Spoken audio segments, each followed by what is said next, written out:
So I just got asked to rebuild entirely this 98 YZ125. The guy says he's giving it to his kid. So it doesn't have to be perfect, but it's gotta run good. Well, it doesn't have to run good, just run a little bit. At least run, even if it's rough. He literally dropped it off like this, broke his tailgate when he was getting it down. We got the rest of the parts for it. The bike has 2 cylinders, 2 sets of power valves, and 2 sets of reeds. So, and they're for different years, so I gotta figure out which ones those go to and get this thing dialed. But for now, I'm just gonna get this on the stand, take a few pictures and videos of it, and go from there. All right, so I got the bike up on some milk crates, and it's pretty rough. If you look down in here, the crank got heated up pretty bad. A lot of splooge, carbon buildup. The kicker, rebuild it. I mean, the bike has no compression at all. I mean, it makes sense. Look at that. So the bike's out just like this for 6 years. And it's pretty bad. So we're gonna redo the whole thing. And I'm gonna get a bunch of pictures and videos of this thing. And I'm gonna record the entire process of this. Probably get a tripod, set that up. I'm gonna start turning this bike right now.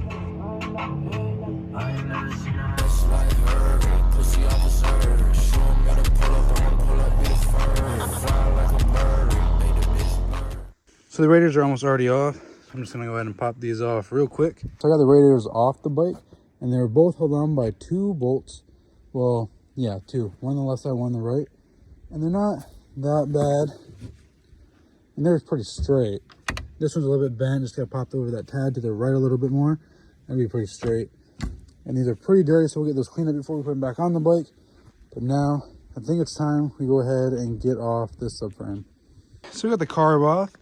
But there's these 2 bolts right there. I think they're like 12s-ish. And actually, I think they're 11s. But they're not coming out because of this frame guard. So I put that on hold. And I'm just going to pull this motor right now. So we got the carb out. Now we're going to take out the throttle tube or the throttle cable. And we're going to replace all that anyways. This carb's very dirty. There's chunks of stuff in there. Kind of see, I'll zoom in on it right here. But anyways, we're going to get this carb off, put it in a box, get this motor out, and pretty much go from there. All right, to the point where it's time to go with the swing arm pivot bolt, and it's not wanting to budge any. So I'm gonna lean the bike on the side, so I'm gonna knock it over and just beat it out. So the swing arm pivot bolt is still stuck, but we brought out the big guns and apply some heat. Probably try to bang it out, get this motor up on a stand. Pretty much just go from there.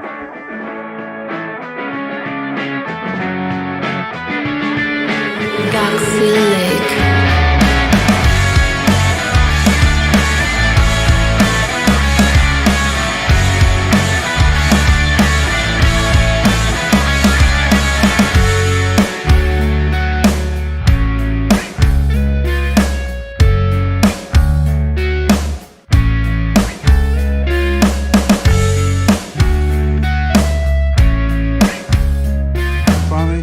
Finally got the motor out of the bike, and the swing arm pivot bolt is bent really bad, so the owner will be getting a new one, or will have to get a new one.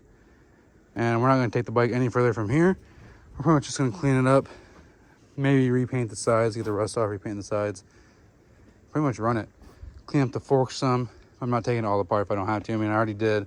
I'm not taking off this link, it's just have to replace it. He doesn't want me to, I'm not gonna. And pretty much go from there. All right, so this is my customer's 1998 YZ125's engine. Finally got out of the frame after having to deal with that bent swing arm pivot bolt. And now it's just time to tear this thing apart. I realized that it doesn't have an oil pressure relief bolt right there, so I'd pick one of those up. And I might do a little extra things with these covers. Look in that power valve. Let me see. This bike's out for 6 years, and it's dirty. Well, we're going to tear it apart and then clean it up separately, just because everything in the motor is getting replaced anyways, and I simply just don't feel like cleaning this right now. Unfortunately, I cannot record me taking apart this motor, simply because I don't have anyone to hold the phone for me, and I don't have a tripod yet, which I will have a tripod here in a couple days, probably 1 or 2 days, and then you guys can see an angle. It'll probably be like this, something around that, around me tearing apart engines, motors, suspension, all that stuff. But for now, I'm just going to do like I did the KTM teardown video, and then I will switch this up when the time comes. So I know the lighting's pretty bad. We got the clutch cover off and the kicker. It was look at that, let me get out of the way real quick. Look at that gasket. pretty bad. But right now, we're gonna go ahead and pop off this side cover, this whole one. I'm gonna do the water pump just to make sure there's no fluid left in it. And I'm just gonna pull out this whole side. We got the right case cover off. And now this gear was actually plopped like that. That didn't happen. It was plopped like something like that when I took off the case. Well, I mean, it spins pretty freely. Ain't locked up, it's just old. But now it's time to take off the clutch basket, the pressure plate and the springs, and get the clutch pulled off. It's actually a nice little trick you can do. If you don't have anything to hold the clutch still, like I don't, like a clutch holder or puller, whatever you want to call them, you just take some rag, stuff from behind in the gears, and you can spin the clutch and it won't go nowhere. And you can loosen up these bolts. Alright, so I got the flash on now. I've got the clutch pressure plate pulled off and some of the clutch plates, the friction plates and the springs. Those are very old. If you turn them, they have black. So I can't tell if that's rust and the color they were before, whatever. But this plate is stuck. Real stuck. Like it just, it ain't coming out. I'm gonna have to find it. Oh, there it goes.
I believe that is supposed to be inside of that, and it's not.